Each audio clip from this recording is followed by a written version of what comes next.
नमस्कार, जय हिंद दोस्तों। आज हम अपने इस वीडियो में बात करेंगे भारतीय वायुसेना इंडियन एयरफोर्स के बारे में।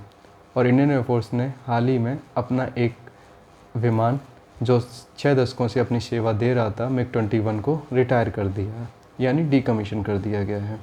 इस विमान का उपयोग भारतीय वायुसेना इतने लंबे समय तक क्यों होते हुए और इसको फ्लाइंग कॉफिन का दर्जा क्यों दिया गया, आइए इस वीडियो में जानते हैं। MiG-21 1962 भारत चीन युद्ध के बाद 1963 में भारत में आना शुरू हुए थे। इसके अर्ली वेरिएंट का नाम था MiG-21 FL। हालांकि 1965 की भारत पाक युद्ध में इसका अहम किरदार नहीं था, क्योंकि तब हमारे पायलट्स ट्रेंड थे और इनकी संख्या भी कम थी। लेकिन 1971 हो, बांग्लादेश की लड़ाई हो, और चाहे कारगिल की लड़ाई हो, और बालाकोट एयर स्ट्राइक के बाद पाकिस्तान को रिटेलिएशन जवाब में भी MiG-21 ने अहम किरदार किया था, क्योंकि इस प्लेन से हमारे विंग कमांडर अभिनंदन वर्धमान ने एक पाकिस्तान के अत्याधुनिक F-16 को शॉट डाउन किया गया था। MiG-21 FL अर्ली वेरिएंट था, और जो हमारी वायुसेना रिटायर कर रही है वो एक MiG-21 बाइसन एक अपग्रेडेड वर्जन है।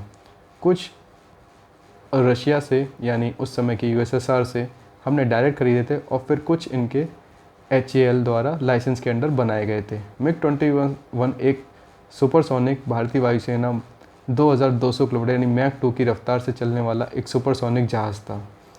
और आलम यह था कि इसको पाने के लिए इज़राइल की खुफिया एजेंसी मोसाद ने एक ऑपरेशन डायमंड लॉन्च किया था, क्योंकि उस समय कोल्ड वॉर का दौर था। दुनिया दो धड़ों में बटी हुई थी। एक तरफ यूनाइटेड स्टेट्स ऑफ अमेरिका के एलाइज थे और एक तरफ USSR के एलाइज थे। हालांकि भारत इन दोनों खेमों में नहीं था, लेकिन रशिया ने जिन जिन देशों को ये जहाज़ सेल किया और इसकी टेक्नोलॉजी दी, उन देशों को सख्त हिदायत थी कि इसकी टेक्नोलॉजी वेस्ट के किसी एलाई के साथ शेयर ना करें। तो आप समझ सकते कि MiG-21 का अपने ज़माने में क्या जलवा था। MiG-21 बाइसन में कोपियो रेडार लगा था, जो अपग्रेडेड वर्जन है, और इसमें एयर टू एयर R-27 और R-73 जैसी एयर टू एयर मिसाइलें थीं। एयर टू एयर यानी हवा से हवा में मार करने वाली मिसाइलें भी थीं। इसमें एक्सटर्नल ड्रॉप टैंक्स भी लगाए गए, यानी एक्सटर्नल फ्यूल कैपेसिटी भी लगाई गई, जिससे विमान की रेंज बढ़ सकती। और इसमें डिजिटल डिस्प्ले और हेलमेट माउंटेड साइट भी दी गई। हेलमेट माउंटेड साइट यानी जिस डायरेक्शन में पायलट देख रहा है उसी डायरेक्शन में उसके हथियार मूव करते हैं, मिसाइलें मूव करती हैं, और इसमें लॉक करके वो शॉट डाउन भी कर सकता है। ये इसके अपग्रेडेड वर्जन में खासियत थी। लेकिन इसके हादसों, विडो मेकर और फ्लाइंग कॉफिन का दर्जा क्यों दिया गया? देखिए, हम सब जानते हैं एक मशीन की भी एक लिमिट होती है, एक क्षमता होती है। हालांकि HAL और रशिया से जो आए थे विमान, शुरुआत में ऐसी कुछ दिक्कतें, पायलट एरर से भी क्रैश होते हैं विमान, या कुछ टेक्निकल फॉल्ट से भी होते हैं। लेकिन क्षमता से किसी मशीन का उपयोग करना ये वाजिब नहीं है। अब रशिया ने 1990 के आसपास ये विमान रिटायर कर दिया था, तो इसके पार्ट्स में आई कमी और अपग्रेडेड टेक्नोलॉजी के साथ तालमेल ना बैठ पाना इसके क्रैश की एक अहम वजह थी। और जुगाड़ तकनीक से कब तक विमान को खींचा था।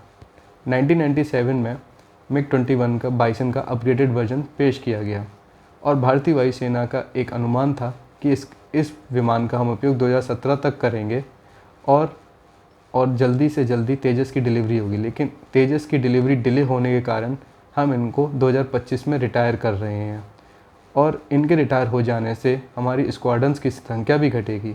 हालांकि भारतीय वायुसेना इस समय 30 या 29 के साथ ऑपरेट कर रही है, लेकिन थ्रेट एनालिसिस के हिसाब से हम कहें, अगर चीन और पाकिस्तान जैसे पड़ोसियों से निपटने के लिए किसी भी आपात स्थिति में हमें 42 स्क्वाड्रन की ज़रूरत होगी।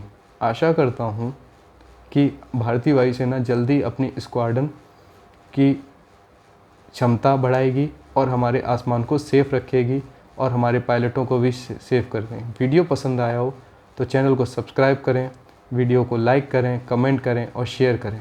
जय हिंद, वंदे मातरम।